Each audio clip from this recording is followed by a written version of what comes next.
Today I'm walking through my $10,000 house I built in Bloxburg. The interior is a little bit more pricey than the outside, but let's get going. My intent for this house was to be more of an upgrade from a typical starter home, so the size is a little bit small, but I used higher quality material. Walking in, there are some wall candles, a plant, some photographs, a table for your keys and shoes, hooks, a sun, mirror, a chair, and a little ottoman. If any of these rooms appeal to you, I can do a separate video doing the exact detail of how I made every single one of them, because there are some custom builds within this house.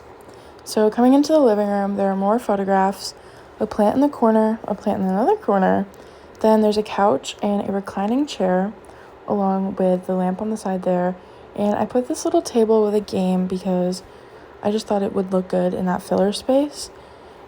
And alongside that wall is also a bookshelf, which I did not fill with the intent to leave it blank for anyone who wants to customize this house however they like. Here are some custom pieces, a coffee table and an ottoman. Those I can also do a tutorial on how I got them the exact, along with all of the coloring in this build. I can tell you though that I used the color Flint, Dark Taupe, and Cloudy Gray a lot in this build. Those colors I typically like to use for just basic style homes because I think they could go with anything you really want. So working our way into the bedroom, it's pretty tight, but this house we made on a budget, so we work with what we can. There's a dresser, some pictures, and a plant over in the corner. I had some curtains hung up with the color seashell. There's a lamp over there in the corner, a nightstand, again not decorated very well because you can do however you please. When building, I typically do a bathroom this style just because I can make them work with any space that I have, and that's what I did in this small house because we work with what we can, of course. I used a lot of the seashell color to go along with the bedroom, but again, staying with the same color palette as before. Now, walking to the other side of the house, we have to go through the kitchen and to the right to get to the laundry room, which for this size house, having a laundry room this big is honestly pretty nice.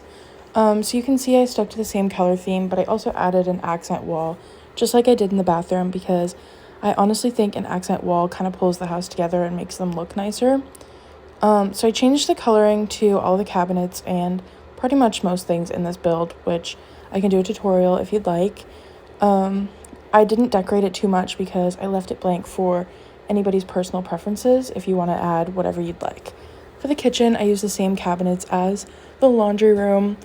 I just think they pull nice together through the whole house. And I did put minor details in this one just so you have an idea of how you could decorate it.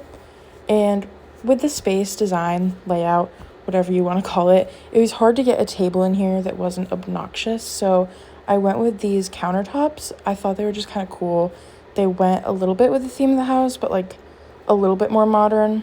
Here's me picking out an apple and placing it on the table because why not? And through the back there, you'll see that there is a sliding door, which I added in case you ever want to add your own deck, or I could even add a deck, or we could always extend the house, which would cost a little more than $10,000, but I thought that would be a nice addition. Again, if there's anything in this house you'd like to see in more detail me creating, I'm always willing to make another video on that. And if you have any other suggestions, let me know because I'd love to take them. But thank you so much for watching, and I really hope you enjoyed.